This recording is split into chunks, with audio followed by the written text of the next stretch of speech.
Shalom, bien-aimés dans le Seigneur.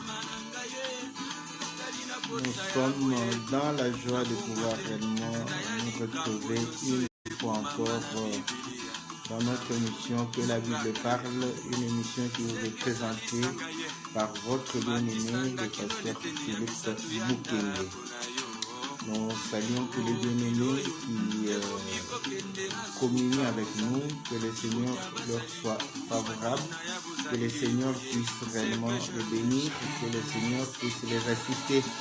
Nous saluons notre sœur Lia, nous saluons les bien-aimés Hugo, nous saluons réellement la sœur Tatiana, nous saluons le bien-aimé Willy Henry.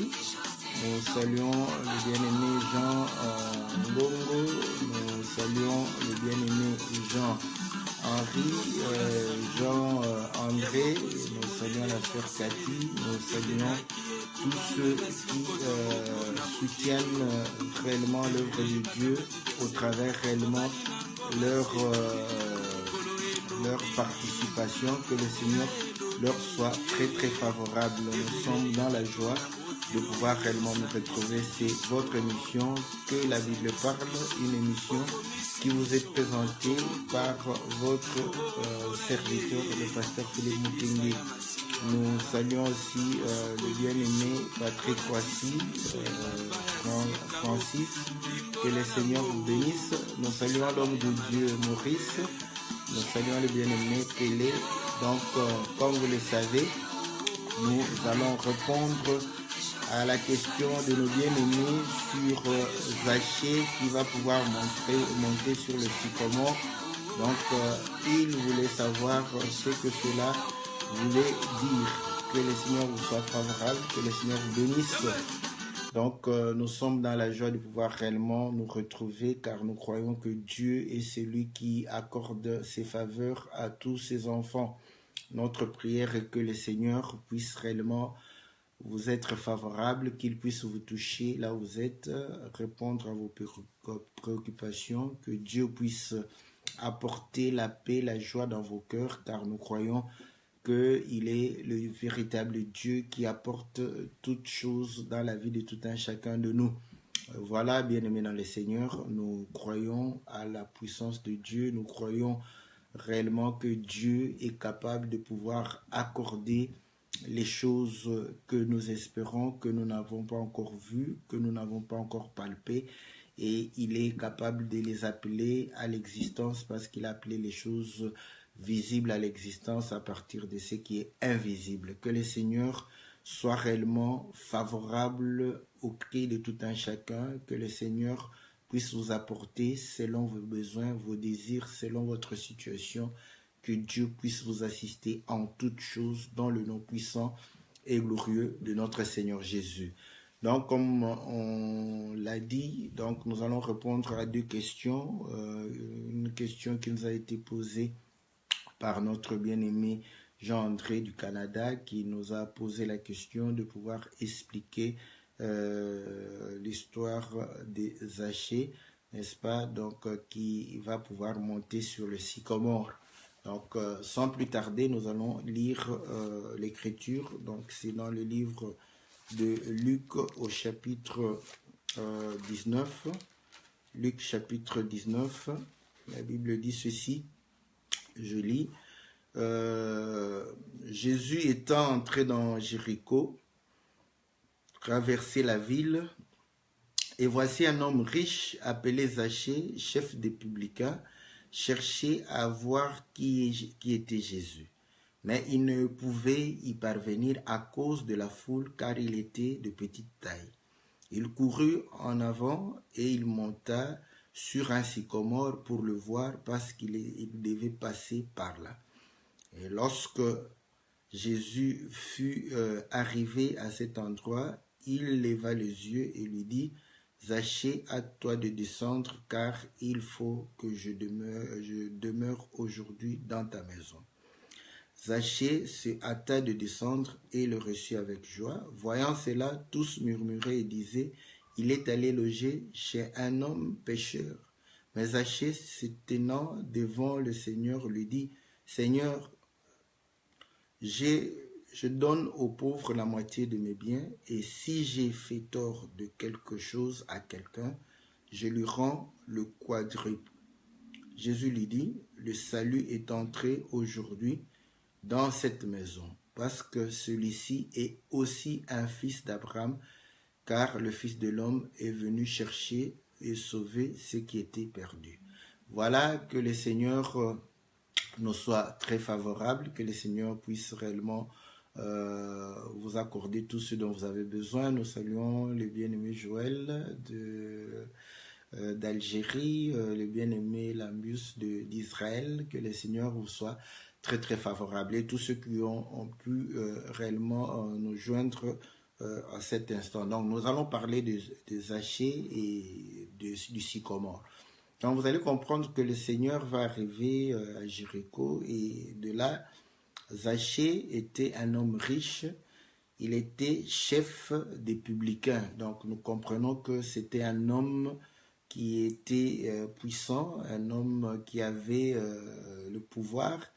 Il était aussi chef, donc c'était un homme élevé. Donc nous comprenons que Zachée est élevé, Zachée, n'est-ce pas, est riche, Zachée a le pouvoir. Cependant, quand le Seigneur passait, il désirait voir le Seigneur, mais la foule va pouvoir empêcher Zachée de pouvoir voir le Seigneur parce qu'il était de petite taille.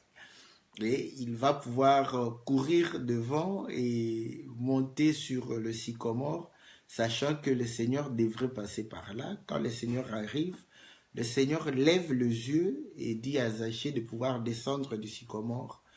Ça paraît être une histoire, un récit qui concerne Zachée, mais vous allez comprendre que la Bible dit que toute écriture est inspirée pour nous instruire, pour nous corriger, pour pouvoir réellement nous apporter l'enseignement, pour pouvoir réellement nous permettre à être promptes à toute bonne œuvre. Donc, ces écrits doivent nous concerner. Or, pour que ces écrits nous concernent, cela doit réellement être lié aussi à notre salut.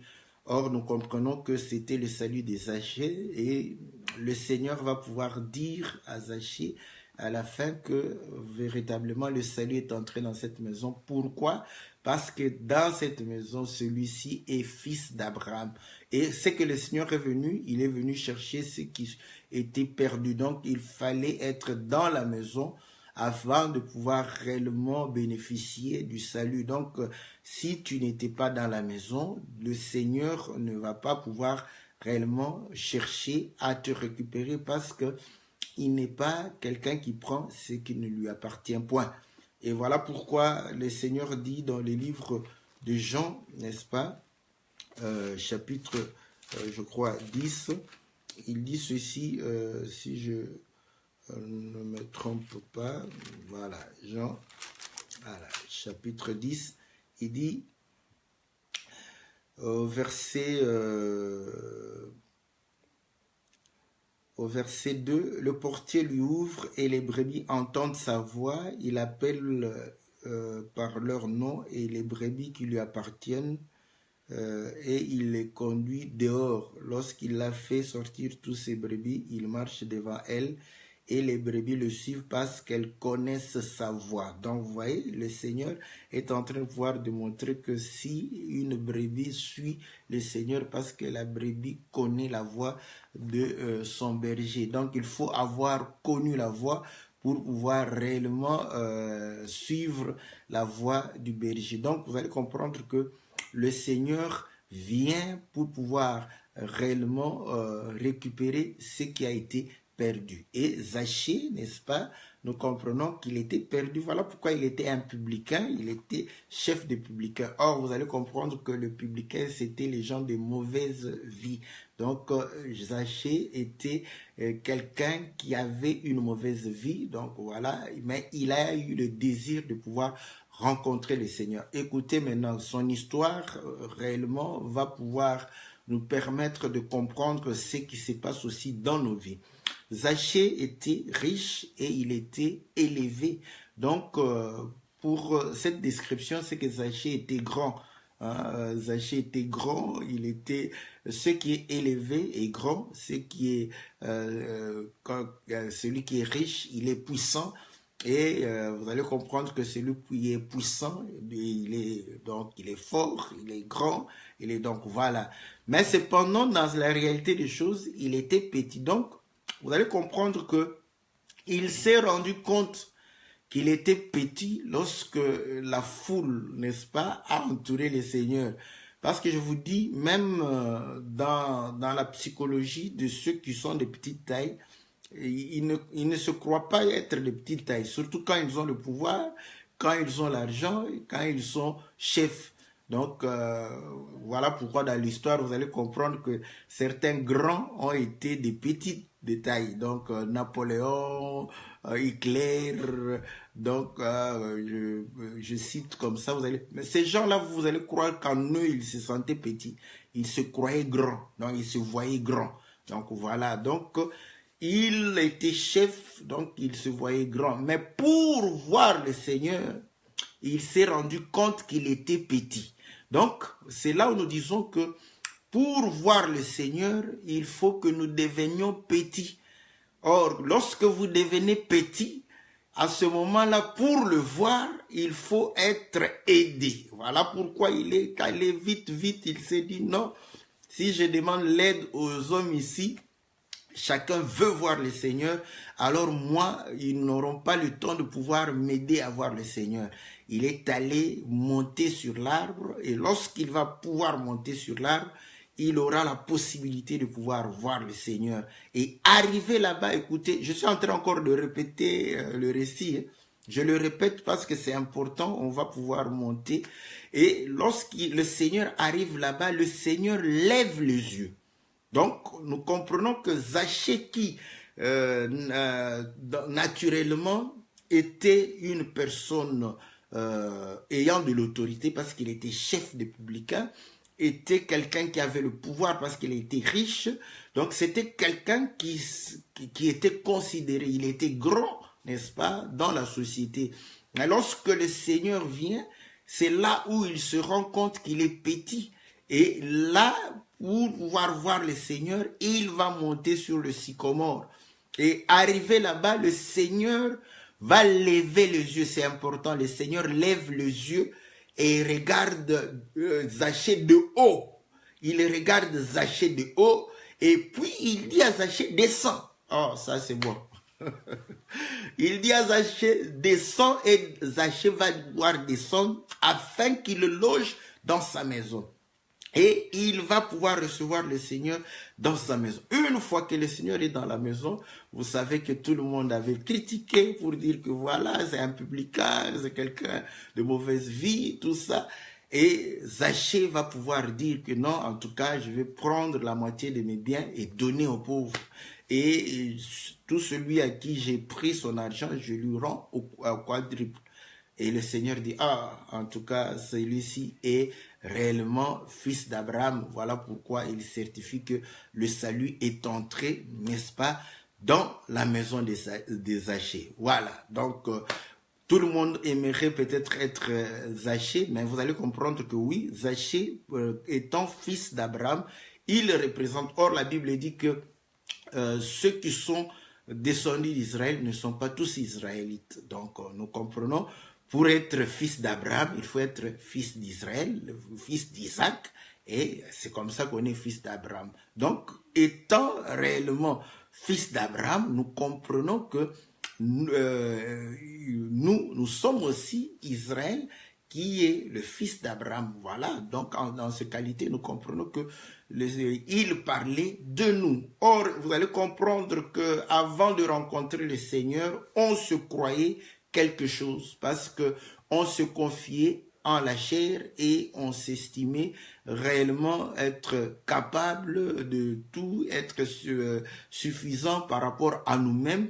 Et c'est comme ça que dans le livre d'Apocalypse chapitre 3, le Seigneur est en train de démontrer cette attitude de suffisance, d'autosuffisance, pour démontrer que quand tu te crois riche, tu te crois habillé, tu crois réellement que tu es quelque chose, c'est pendant que tu ne l'es pas, tu es pauvre, nu, aveugle, n'est-ce pas? tu ne sais pas que tu es dans une situation qui n'est pas favorable. Écoutez maintenant, c'est là où nous avons dit que pour pouvoir réellement rencontrer le Seigneur, pour que le Seigneur vienne dans ta vie, pour que le Seigneur puisse réellement te visiter, il faut que toi, tu te rendes compte que tu es petit, comme Zachée. Il s'est rendu compte qu'il était petit. Voilà pourquoi je dis, ce n'est pas arrivé au hasard que le Seigneur, ce riche-là, Zachée, soit de petite taille, naturellement, mais c'était quelqu'un de grand parce qu'il était élevé, chef de publicain. Celui qui est chef et grand, il est élevé. Pour preuve, lorsqu'Israël cherchait un roi, un chef, vous allez comprendre que Saoul fut choisi chef parce qu'il les dépassait tous de la tête. Donc, être chef, c'est être plus grand que les autres, c'est être grand. Donc, vous comprendrez que sa situation démontrait qu'il était grand. Mais pour que tu puisses te rendre compte que Jésus est important dans ta vie, que Jésus est indispensable dans ta vie, il faudrait que tu te rendes compte que tu es petit, que tu te rendes compte que non, je ne suis rien et j'ai besoin d'aide. Voilà, Zachée, c'est la première conscience. Il sait qui est venu pour dire que non, à ce moment-ci, mon argent ici ne me permettra pas de le voir. Le fait d'être autorité, quelque part, ne me permet pas de le voir. Il faut que je puisse me rendre compte que je suis véritablement petit et que je puisse me faire aider. Et il va trouver l'aide au travers le sycomore. Voilà. Donc, c'est là la préoccupation du bien-aimé, n'est-ce pas, pour démontrer que pourquoi le sycomore va pouvoir l'aider à pouvoir s'élever. Parce que le sycomore va pouvoir élever Zachée afin qu'il puisse voir le Seigneur. Et grâce au sycomore, il va pouvoir voir le Seigneur. Et au moment où le Seigneur arrive au niveau du sycomore, le Seigneur regarde Zachée d'en haut. Donc, il voit Zachée au-dessus de lui. Écoutez maintenant, nous allons lire quelques écritures par rapport, n'est-ce pas, au sycomore. À ce moment, nous allons comprendre que le Seigneur veut nous dire quelque chose. Nous lisons dans le livre de 2 Chroniques au chapitre 1, 15. Nous allons pouvoir 2 Chroniques 1, 15. Voilà. Écoutez ce que la Bible dit.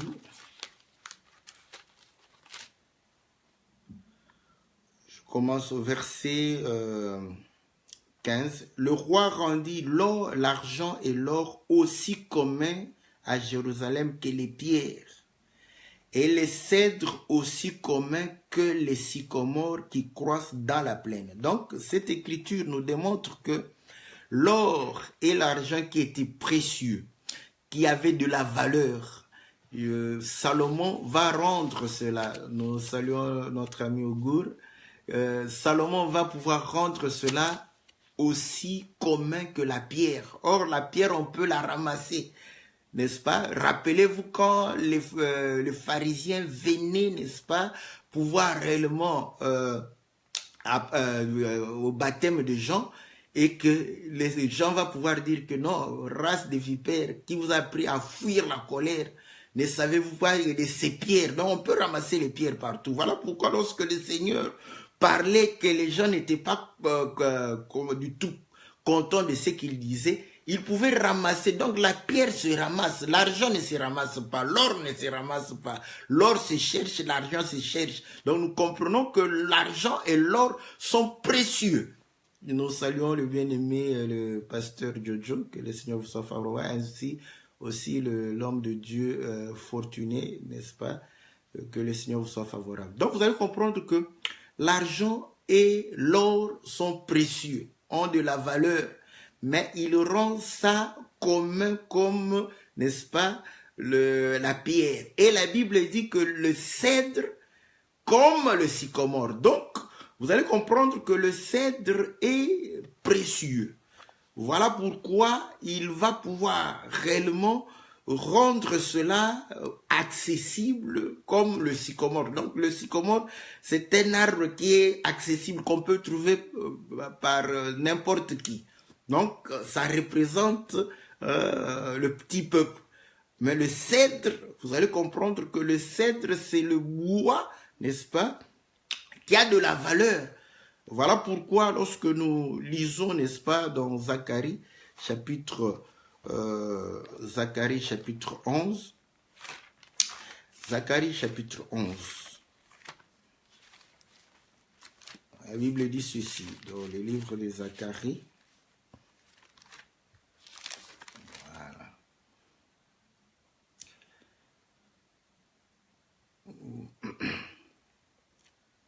Zacharie chapitre 11, voilà. Je commence au verset 1. Liban, ouvre tes portes et que le feu dévore tes cèdres. Gémis, cypre, car le cèdre est tombé. Ceux qui s'élevaient sont détruits. Gémissez, chêne des basins, car la forêt inaccessible est renversée. Donc, il est en train de montrer que le cèdre, n'est-ce pas, est tombé. Or, lorsque le cèdre est tombé, il démontre que ceux qui s'élevaient sont détruits. Donc, le cèdre est élevé. Il y a beaucoup de versets comme ça, vous allez comprendre que on parle du cèdre du Liban qui s'élève et qui domine réellement la forêt. Donc, c'est l'arbre qui domine la forêt. C'est le roi, n'est-ce pas, de la forêt. Voilà pourquoi nous allons comprendre que lorsque David va construire sa maison, n'est-ce pas, Salomon, je crois, Salomon, nous sommes dans 2 Samuel, chapitre 7, donc 2 Samuel, chapitre 7, la Bible dit ceci, voilà. 2 Samuel, chapitre 7,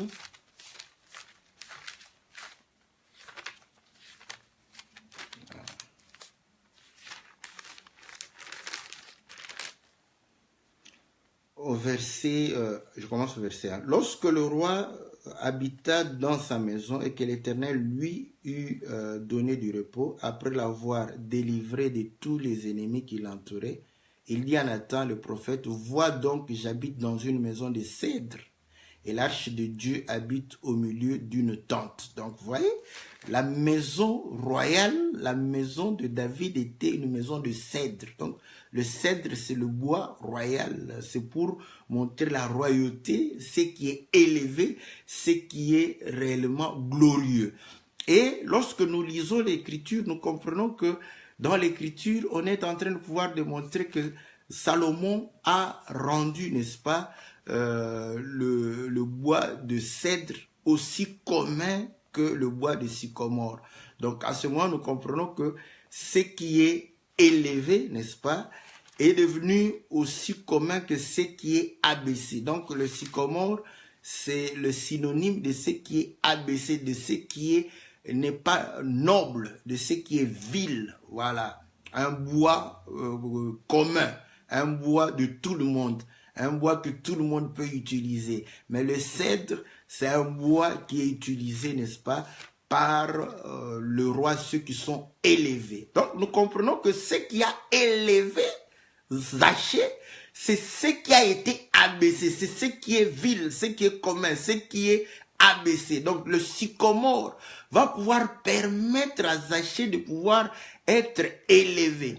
Et lorsque le Seigneur arrive, or, il arrive au point du sycomore et il va lever les yeux vers Zaché pour le regarder. Or, en levant les yeux, il regarde Zaché qui est au-dessus de lui. Donc, il considère Zaché au-dessus de lui. Et la Bible dit ceci. Écoutez, c'est là où vous allez comprendre que Philippiens, n'est-ce pas, va pouvoir décrire cette situation de manière correcte. Nous lisons le livre de Philippiens au chapitre 2. On dit, s'il y a quelque consolation en Christ, s'il y a quelque soulagement dans la charité, nous sommes au verset 1, s'il y a quelque union d'esprit, s'il y a quelque compassion ou quelque miséricorde, rendez ma joie parfaite, ayant un même sentiment, un même amour, une même âme, une même pensée. Ne faites rien par esprit de parti ou par vaine gloire, mais que l'humilité vous fasse regarder les autres comme étant au-dessus de vous-même. que chacun de vous, au lieu de considérer ses propres intérêts, considère aussi ceux des autres. Ayez en vous les sentiments qui étaient en Jésus-Christ. Quels étaient les sentiments de Jésus? Il nous regardait comme étant au-dessus de lui. Voilà pourquoi quand il arrive sur le sycomore, nous comprenons que le sycomore parle de lui-même, parce que vous allez comprendre que le cèdre parle de la royauté et le sycomore parle de ce qui est vil, de ce qui est réellement utilisé par tout le monde, de ce qui peut réellement être serviteur. Voilà pourquoi le Seigneur, la Bible dit que nous devons avoir les sentiments qui étaient en Jésus, qui nous regarde. Il nous regarde comme il a regardé Zachée, au-dessus de lui, en élevant les yeux, pour pouvoir nous regarder comme étant au-dessus de lui. Il dit que chacun de vous, n'est-ce pas, ait le sentiment qui était en Jésus, lequel, existant en forme de Dieu, n'a point regardé comme une proie arrachée d'être égal avec Dieu, mais s'est dépouillé lui-même en prenant une forme de serviteur, de sycomore. Vous voyez, il prend une forme de sycomore en devenant semblable aux hommes et ayant paru comme un simple homme. Vous voyez, il sert les hommes. Donc, voilà pourquoi, en servant, il va réellement nous élever, nous prendre comme au-dessus de lui. Rappelez-vous le jour où il va laver les pieds de ses disciples. Pierre va refuser. Il dit que oui, je suis maître, mais je vous lave les pieds. Donc, je vous considère, je vous regarde d'en haut. Je vous regarde comme au-dessus de moi. Je vous lave, mais cependant, c'est pour que vous puissiez comprendre. Moi qui suis maître, je me suis fait serviteur. Donc, vous allez comprendre que pour que nous aussi, nous puissions voir le Seigneur, pour que nous puissions comprendre le Seigneur, pour que nous puissions le rencontrer, il a fallu qu'il puisse s'abaisser. Or, écoutez, pour que nous puissions réellement le rencontrer, nous aussi, il fallait que nous puissions nous humilier. Donc, s'il n'y a pas l'humilité, tu ne vas pas chercher le Seigneur. Si tu n'as pas l'humilité, tu ne vas pas pouvoir réellement rencontrer le Seigneur. Voilà pourquoi ceux qui sont réellement charnels, ceux qui se confient à la chair, manifestent l'orgueil, ils manifestent l'autosatisfaction, ils manifestent qu'ils se suffisent. Donc, ils n'ont pas réellement besoin d'aide. Mais lorsque nous nous sentons petits, comme Zachée, nous allons chercher de l'aide. Et celui qui peut nous aider, c'est celui qui s'est fait serviteur. C'est celui qui s'est fait plus petit que nous, pour pouvoir réellement nous élever. À ce moment, nous comprenons que voilà, le Seigneur s'est abaissé pour pouvoir nous servir. Le Seigneur s'est abaissé afin que nous puissions réellement pouvoir hériter le royaume, être considéré comme réellement le fils du royaume, en se faisant serviteur. Mais écoutez maintenant, lorsque le Seigneur se fait serviteur, et la Bible le dit, qu'il a obéi jusqu'à la mort de la croix. Écoutez, voilà pourquoi vous allez comprendre qu'à la croix, on va le mettre sur le bois.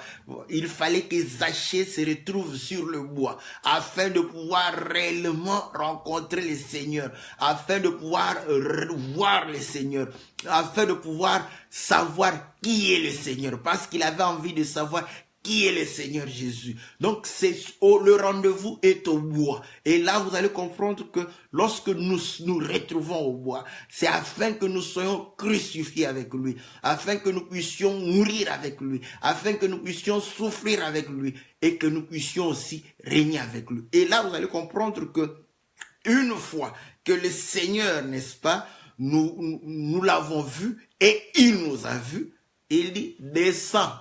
Voilà. Parce qu'il nous a servi. Maintenant, après avoir servi, après avoir passé à la croix, il doit être maintenant servi. Il dit maintenant, je vais loger chez toi. Et quand je loge chez toi, tu me prends maintenant, tu me sers. Voilà. Vous allez comprendre que le Seigneur, lorsqu'il sert, il dit même que quand je vous sers, c'est pour que vous puissiez avoir l'exemple, afin que vous puissiez comprendre que vous devrez vous servir les uns les autres. Donc, nous comprenons que une fois que réellement il va rencontrer Zachée, c'est au tour de Zachée de pouvoir servir le Seigneur. Ainsi, quand tu rencontres le Seigneur, Tu le rencontres et il vient dans ton cœur parce qu'il a accompli une œuvre, parce qu'il l'a servi. Et une fois que tu l'acceptes, tu dois maintenant le servir. Tu dois être à son service pour pouvoir réellement le prendre en charge dans ta maison, pouvoir réellement prendre soin de lui afin qu'il puisse réellement demeurer avec toi. C'est ce que Zaché a fait. Il va prendre le Seigneur en charge pour le servir maintenant. Donc nous comprenons que le Seigneur nous a servi afin que nous puissions le servir. Donc afin que nous soyons des serviteurs, nous puissions être ses esclaves. Et quand il le reçoit dans sa maison, je vous le dis, il a lavé les pieds du Seigneur parce que le Seigneur ne lui a point reproché. Rappelez-vous lorsque la femme prostituée va se présenter devant le Seigneur pour pouvoir laver les pieds du Seigneur, le Seigneur va reprocher, n'est-ce pas, le pharisien pour lui dire que je suis entré chez toi, tu ne m'as pas lavé les pieds. Or, quand on lavait les pieds, on accueillait la personne dans la maison. Donc, Zaché, en accueillant le Seigneur, il a lavé les pieds du Seigneur. Or, écoutez, cette femme a lavé les pieds du Seigneur avec ses larmes. Vous voyez, donc elle a pleuré. Et nous comprenons que au pied, le Seigneur, c'est tout un temple, c'est toute une montagne. Donc vous allez comprendre que à ses pieds, il y a l'autel. Et l'autel pour d'Holocauste, afin que chacun puisse venir réellement pleurer ses péchés, confesser ses péchés et obtenir le pardon. Et ainsi cette femme va laver avec ses propres larmes. Et vous allez voir qu'une fois qu'il accueille le Seigneur dans sa maison, il est touché par l'esprit de la repentance. Il s'est dit, Seigneur, je ne suis pas digne de continuer à vivre cette vie. Je dois abandonner, n'est-ce pas, la vie que je menais. Je vais pouvoir, vous voyez, je vais distribuer mes biens. Si le Seigneur m'a donné de l'argent, c'est pour être riche, n'est-ce pas, en bonnes œuvres. Il va pouvoir distribuer son argent aux pauvres. Et il a dit, si quelqu'un, je lui ai fait du mal, je vais lui rembourser, n'est-ce pas, au quadruple. Donc, vous allez comprendre que il y a la vie de la repentance. Pour que le Seigneur demeure en toi, afin de pouvoir manifester réellement le fruit de l'esprit, il faudrait que tu puisses réellement te repentir. Voilà pourquoi Jean a dit, produisez le fruit digne de la repentance. S'il n'y a pas repentance, on ne peut pas dire que tu as accueilli le Seigneur Jésus.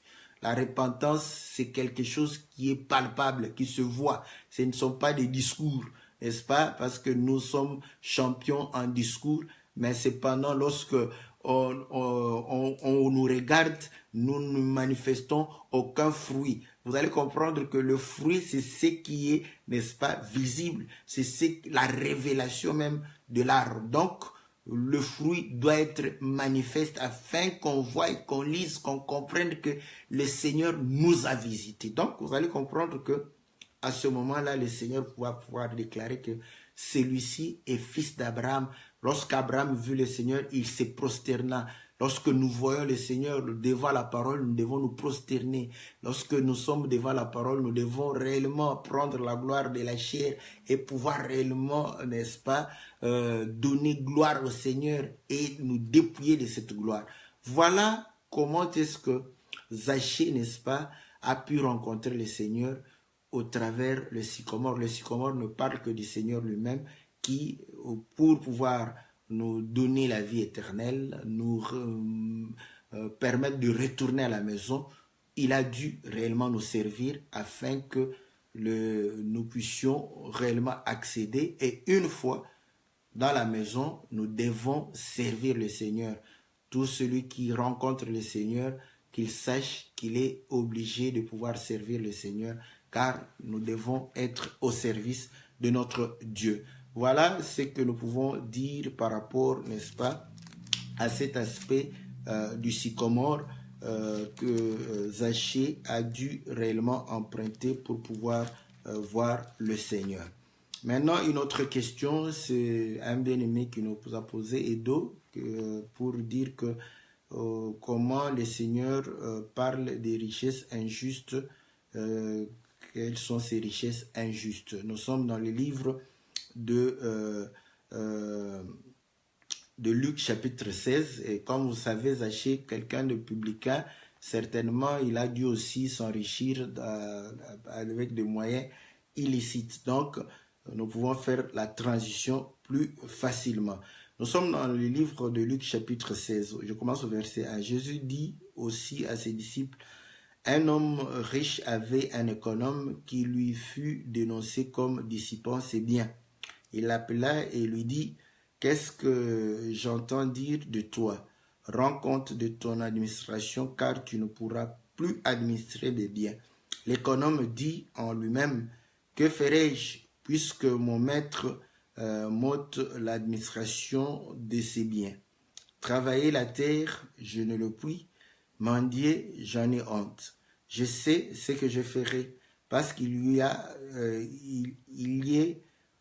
pour qu'il y ait des gens qui me reçoivent dans leur maison quand je serai destitué de mon emploi. Faisant venir chacun des débiteurs de son maître, il dit au premier, combien dois-tu à mon maître? 100 mesures d'huile, répondit-il, et lui dit, prends ton billet, assieds-toi vite, écris 50. Et il dit ensuite à un autre, et toi, combien dois-tu? 100 mesures de blé, répondit-il, et lui dit, prends ton billet, écrit 80. Le maître loua l'économe infidèle de ce qu'il avait agi prudemment, car les enfants de ce siècle sont plus prudents à l'égard de leurs semblables que ne le sont les enfants de lumière. Et moi je vous dis, faites-vous des amis avec des richesses injustes pour qu'ils vous reçoivent dans les tabernacles éternels quand elles viendront à vous manquer. Celui qui est fidèle dans les moindres choses l'est aussi dans les grandes. Celui qui est injuste dans les moindres choses l'est aussi dans les grandes. Si donc vous n'avez pas été fidèle dans les richesses injustes, qui vous confiera les véritables? Et si vous n'avez pas été fidèle dans ce qui est à autrui, qui vous donnera ce qui est à vous? Donc voilà, n'est-ce pas, la parabole de l'économe infidèle. Donc ici, le Seigneur parle, mais c'est curieux qu'un margoulin, n'est-ce pas, bon, ça c'est véritablement un escroc. Donc d'abord, on lui donne des biens, il les bouffe, je ne sais pas, donc ça c'est comme parfois certains frères se plaignent pour dire que non, on a envoyé l'argent en Afrique là-bas, donc l'homme est devenu patron en Afrique, on commence à les citer par-ci par-là, il dissipe l'argent de celui qui souffre ailleurs.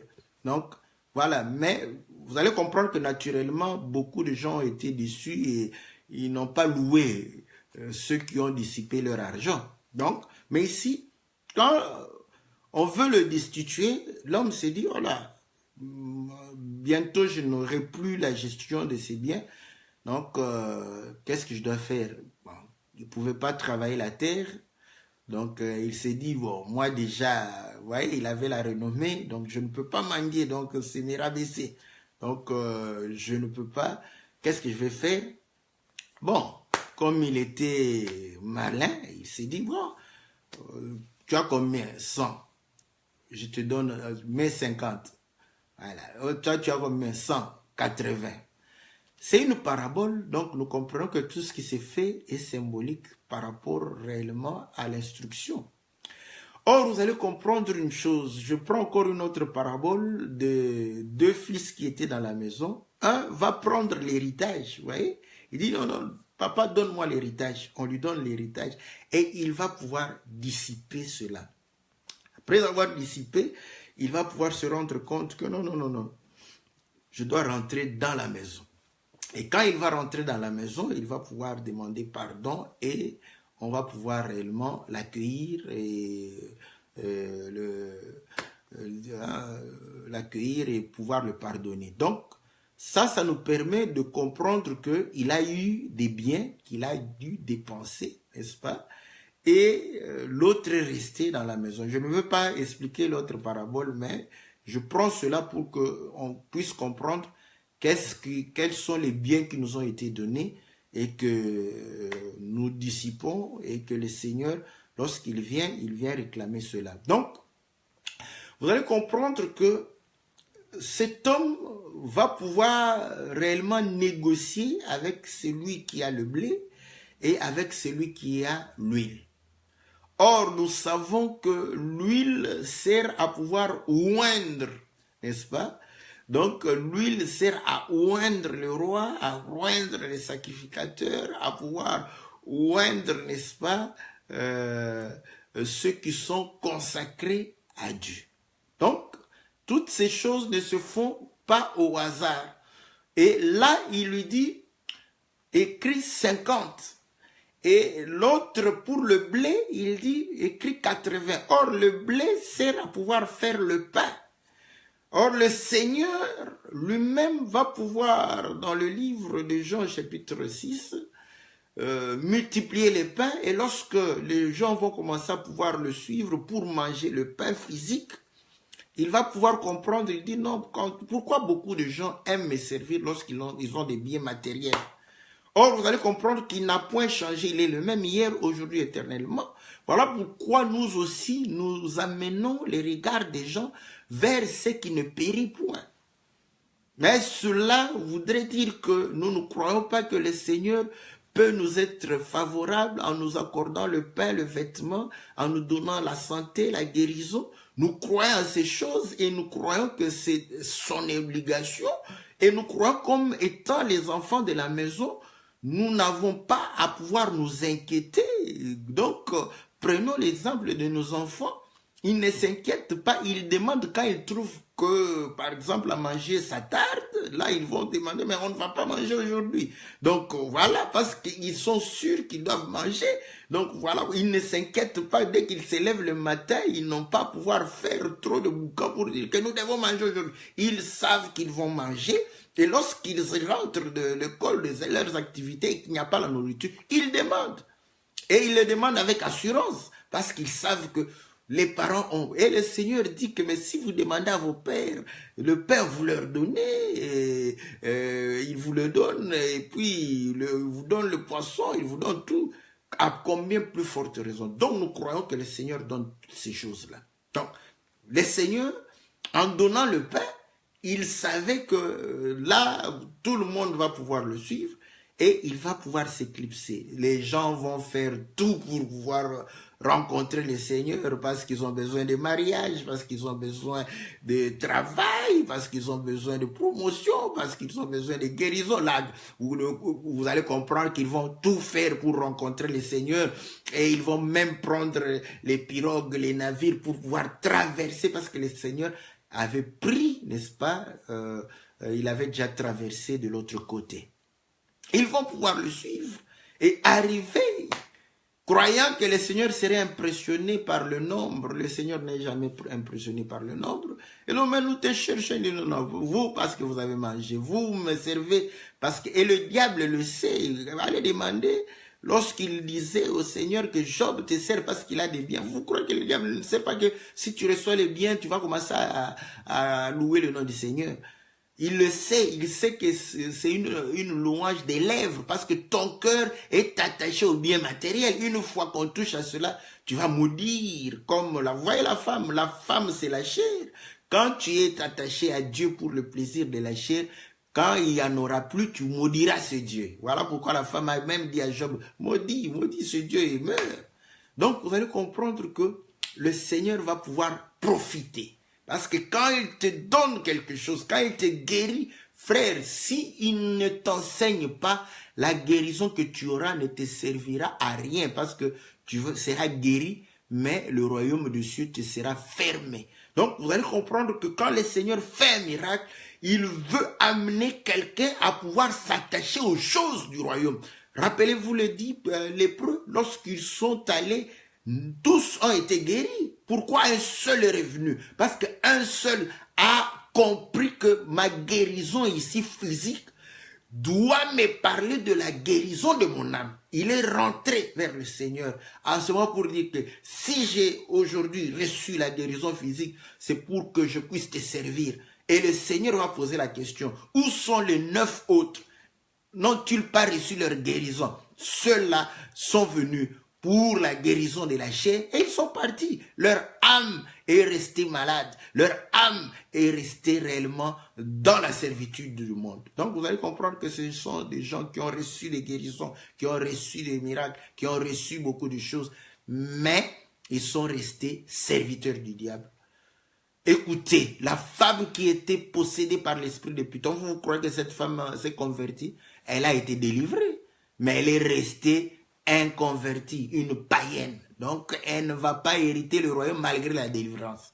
Donc, vous allez comprendre que lorsque le Seigneur te délivre des démons, c'est pour que ton âme soit réellement délivrée, n'est-ce pas, de la servitude du diable, du péché. Si tu comprends ces choses, c'est alors que tu serviras le Seigneur. Si tu ne le comprends pas, tu vas continuer à pouvoir servir le monde. Écoutez, le Seigneur les amène à pouvoir comprendre que il fallait servir pour une nourriture qui ne périt point. C'est ce que nous annonçons tous les jours. Voilà pourquoi on n'a pas le temps de pouvoir parler des choses de la terre. Nous vous conseillons de faire les études d'économie, de faire des études de sociologie, pour pouvoir chercher le pain. Quand vous venez écouter la parole de Dieu, c'est pour avoir le royaume. Est-ce que vous comprenez? Donc, à ce moment-là, chacun fait son travail parce que nous n'allons pas nous transformer en professeur d'économie ou en professeur de marketing pour pouvoir vous permettre à comprendre comment est-ce qu'il faut manager, n'est-ce pas, votre entreprise, comment manager vos activités, comment faire de la publicité, tout ça. Vous voyez? Nous faisons la publicité du royaume, voilà. Nous venons faire la publicité du royaume. Et le Seigneur va leur dire que non, il faudrait que vous travaillez pour une nourriture qui ne périt point. Ils vont pouvoir attaquer. Mais qu'est-ce que toi tu fais? Voilà, nos pères ont mangé la manne. Ils ont mangé la manne, ils sont morts. Mais c'est ici le pain qui descend du ciel. Voilà, le blé sert à pouvoir faire le pain. Il dit, celui qui ne mange pas ce pain n'aura pas la vie. C'est ici, mon corps. Ma chair est vraiment ce pain. Donc nous comprenons que l'homme qui faisait le blé, n'est-ce pas, c'est l'homme qui parle de la chair, du corps. Écoutez, voilà pourquoi Pierre, n'est-ce pas, dans le livre de 1 Pierre, nous pouvons lire l'écriture, 1 Pierre chapitre, je crois, 1, il parle, n'est-ce pas, de la chair comme étant l'herbe. Au verset, voilà, au verset 24. Car toute chair est comme l'herbe, et toute sa gloire comme la fleur de l'herbe. L'herbe sèche et la fleur tombe. Donc nous comprenons que la chair est comme l'herbe. Or, le blé, n'est-ce pas, c'est une herbe. Donc, voilà. Donc, quand on coupe le blé, à ce moment-là, l'herbe sèche, n'est-ce pas, pour cueillir, n'est-ce pas, ou récolter le blé. Donc, vous allez comprendre que l'huile parle de l'onction et le blé parle de la chair. Donc, là, nous comprenons maintenant que lorsque nous rentrons au commencement, Dieu va pouvoir créer Adam. C'est Dieu qui donne à Adam la forme. Donc, la forme qu'il a, quand tu as ton corps là, c'est Dieu qui te l'a donné. Donc, c'est un bien qui ne t'appartient pas. Donc, nous l'avons. Voilà pourquoi nous ne pouvons pas nous orgueillir lorsque Dieu nous a bien façonnés. Donc, tu ne peux pas t'enorgueillir parce que ça ne t'appartient pas. Mais si j'étais vilain, ça aurait été la faute de qui? Ben, pas ma faute à moi. Donc, vous n'allez pas me condamner. Voilà pourquoi je me demande même pourquoi nous méprisons ceux qui ne sont pas aussi beaux. Non, on ne peut pas, on ne doit pas, parce que ce n'est pas sa faute. Il n'a rien demandé. Donc, c'est Dieu qui a donné. Dieu a donné la forme. Dieu a soufflé. Donc, vous allez comprendre que le souffle de vie et le corps que nous avons, tout cela vient du Seigneur. Sont des biens du Seigneur. Voilà. Maintenant, le souffle que Dieu t'a donné, le corps que Dieu t'a donné, comment tu es en train de gérer ça? Voilà. Vous allez comprendre que nous gérons très mal, n'est-ce pas, les biens qui nous ont été confiés par le Seigneur. Lorsque le Seigneur te donne le souffle, c'est pour pouvoir réellement le servir, c'est pour pouvoir réellement l'honorer et le glorifier. Mais non, nous prenons le corps d'autrui, nous l'amenons dans des bars. Le corps d'autrui, nous sommes en train de faire bouger le corps d'autrui sans sa permission. Et vous prenez le bassin d'autrui, vous le trimballez sans la permission de son propriétaire. Vous voyez comment nous gérons très mal, n'est-ce pas, tout cela. Donc vous allez comprendre que nous prenons ce corps pour aller exposer. Nous faisons tout ce que nous voulons, donc une mauvaise gestion des biens d'autrui. Voilà. Et là, le Seigneur décide que non, voilà. En tout cas, je veux pouvoir reprendre mes biens. Allez. Que Dieu soit loué. C'est pourquoi lorsqu'il va pouvoir réellement toucher les enfants de Job, Job a dit quoi? C'est Dieu qui a donné et c'est Dieu qui a repris. Donc, vous allez comprendre que ce sont les biens de Dieu. Donc, quand il le prend, il fait ce qu'il veut. La Bible dit que nous sommes des vases, comme dans les mains de Dieu. Il en fait ce qu'il veut. Donc, il peut prendre une masse et casser. Donc, voilà. Donc, vous allez comprendre que quand il décide, l'homme comprend que non, on va me prendre les biens que je suis en train de gérer. Heureusement qu'il avait eu cette bonne nouvelle de pouvoir comprendre que un jour, il va venir et prendre ses biens. Il va pouvoir réellement te demander compte. Voilà. Voilà pourquoi la Bible dit, oh, je peux lire cette écriture si je veux retrouver. Jeune homme, hein? Ecclésiaste. Voilà c'est quelqu'un qui gère très mal, n'est-ce pas, les biens d'autrui. Ecclésiaste chapitre 12, verset 1. Jeune homme, réjouis-toi dans ta jeunesse. Livre ton cœur à la joie pendant les jours de ta jeunesse.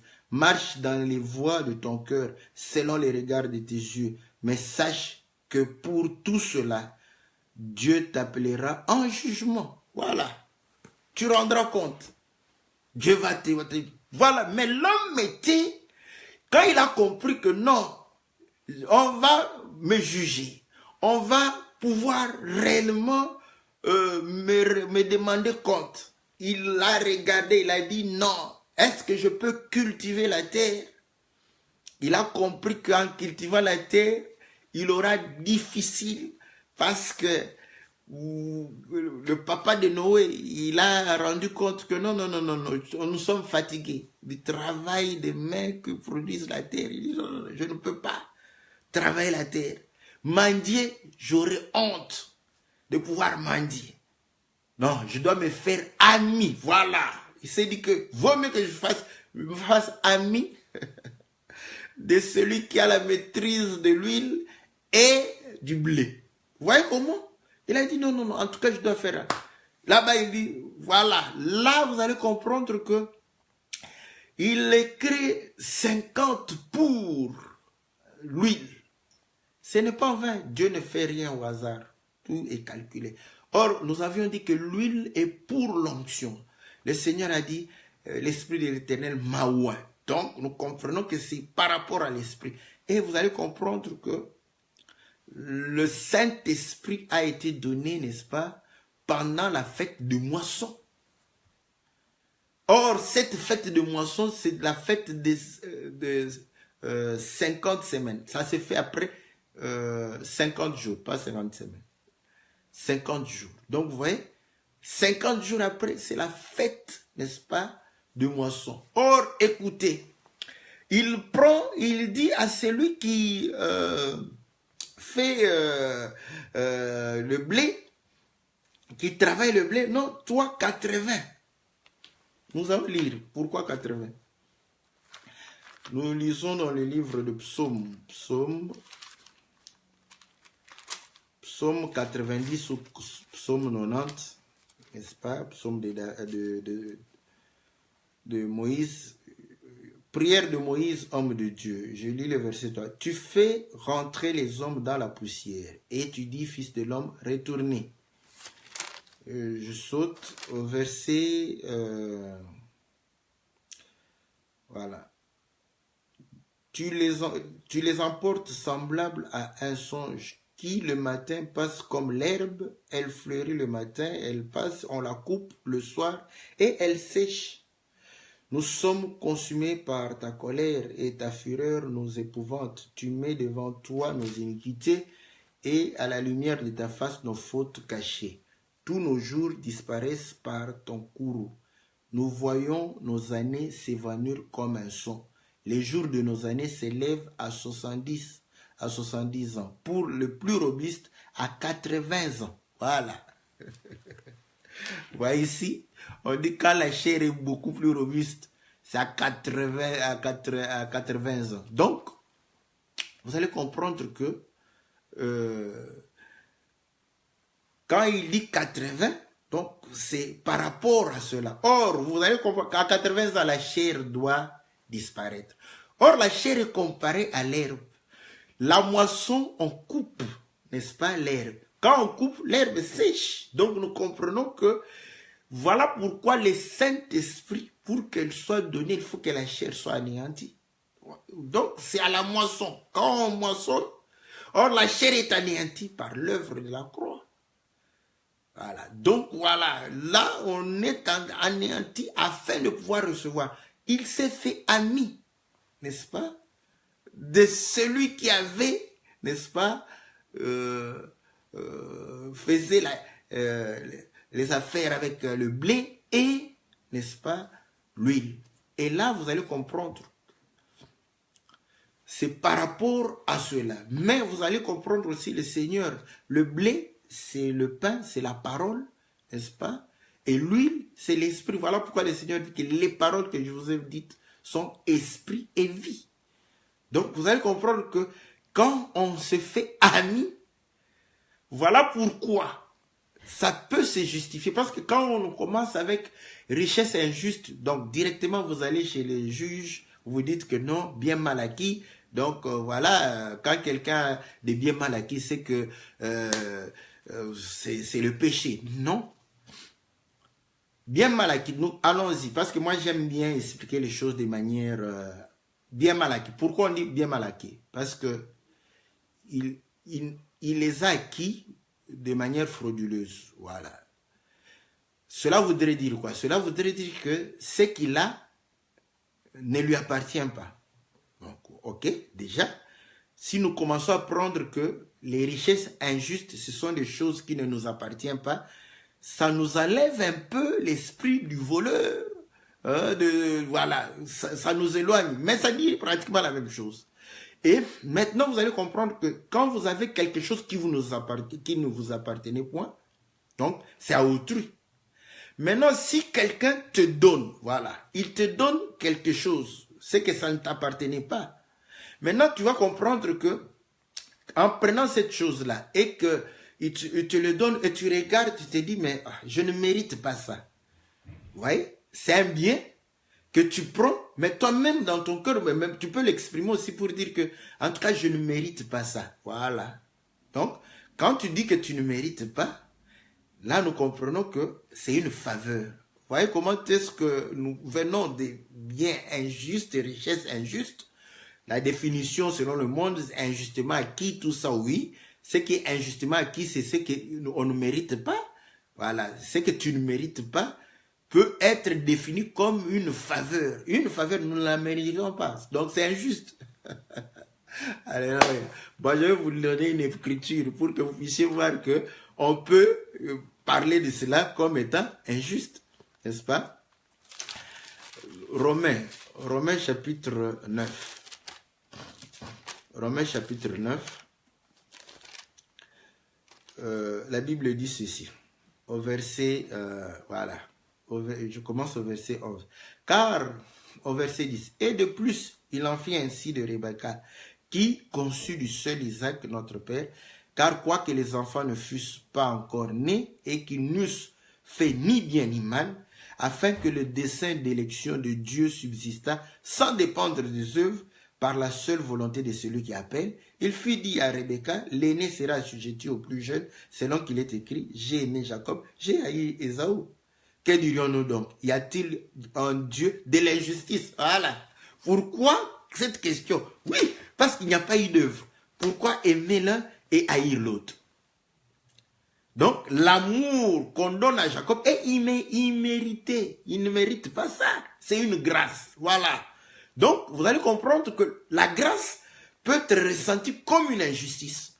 Voilà. Pourquoi lui et pas moi? Voilà. Le Seigneur va continuer. Il dit, car il est dit à Moïse, je ferai miséricorde. À qui je fais miséricorde et j'aurai compassion. De qui j'ai compassion?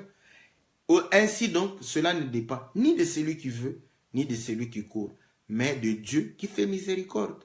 Car l'Écriture dit à Pharaon, je t'ai suscité à dessein pour montrer en toi ma puissance, afin que mon nom soit publié par toute la terre. Donc nous comprenons que ce qui est immérité, la grâce peut être ressentie comme une injustice. Voilà, ce sont des biens, des richesses injustes.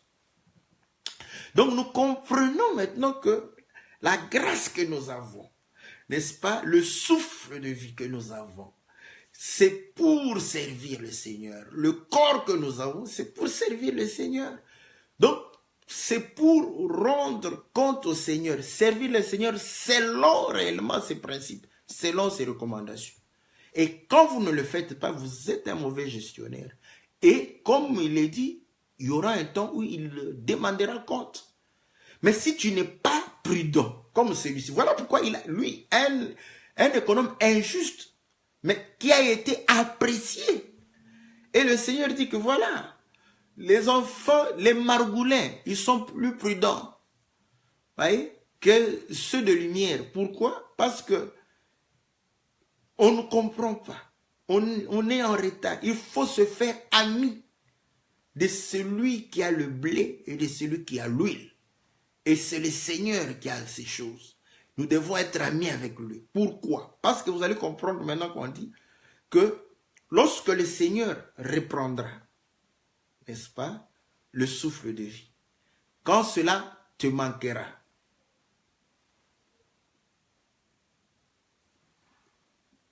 si le Seigneur reprend le souffle de vie, qu'est-ce que tu vas faire? Rien du tout.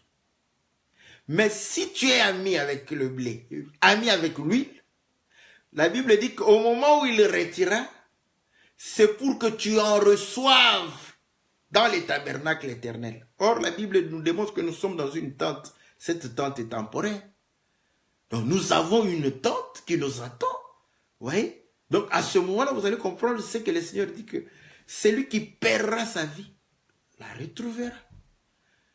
Celui qui gardera la perdra. Donc, nous comprenons effectivement que nous devons nous faire amis des richesses injustes. La grâce est imméritée. Personne ne l'a méritée, car tous sont péchés et sont privés de la gloire de Dieu. Mais gloire soit rendue à Dieu, parce qu'il nous a fait miséricorde, il nous a fait grâce, il nous a accordé, n'est-ce pas, le salut au moyen de la grâce. Donc, voilà pourquoi on n'a pas à pouvoir s'enorgueillir.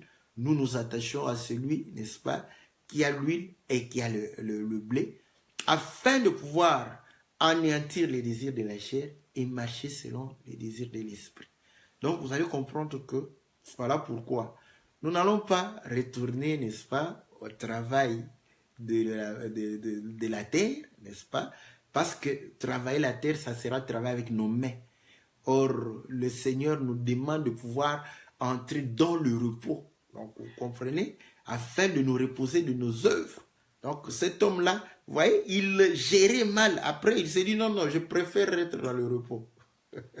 Pas continuer à travailler. Mais je ne vais pas mendier. Je n'ai jamais connu le juste, vu le juste abandonné, ni sa postérité mendier le pain. Hein?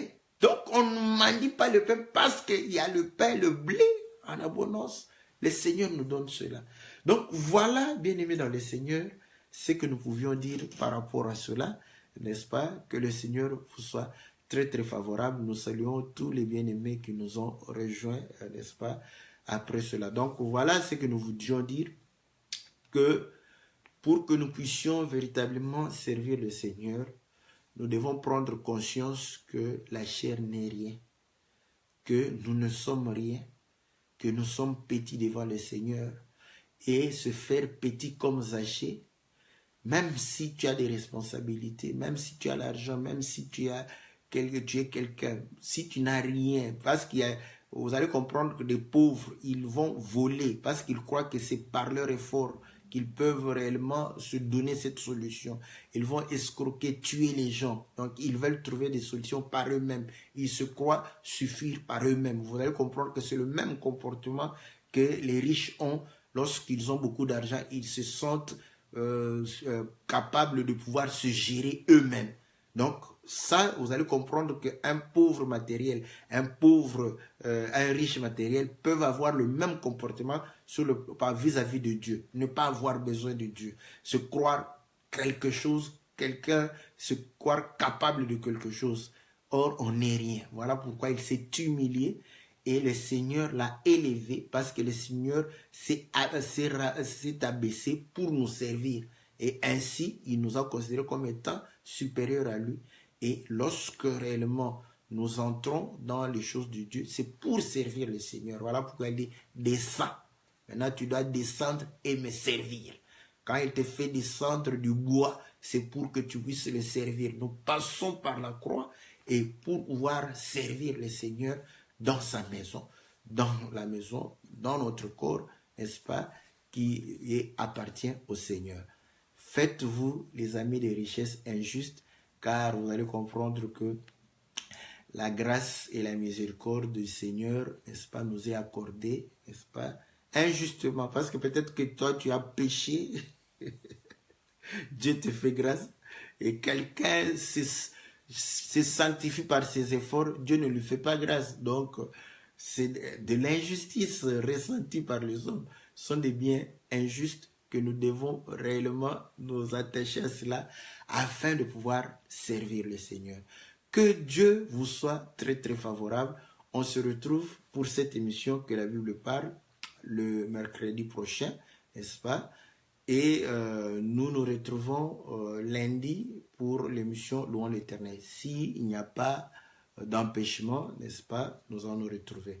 Nous saluons tous les bien-aimés d'Annecy, n'est-ce pas, le bien-aimé Willy, Hugo et tous les frères et sœurs qui nous ont réellement accueillis tout au long du week-end passé.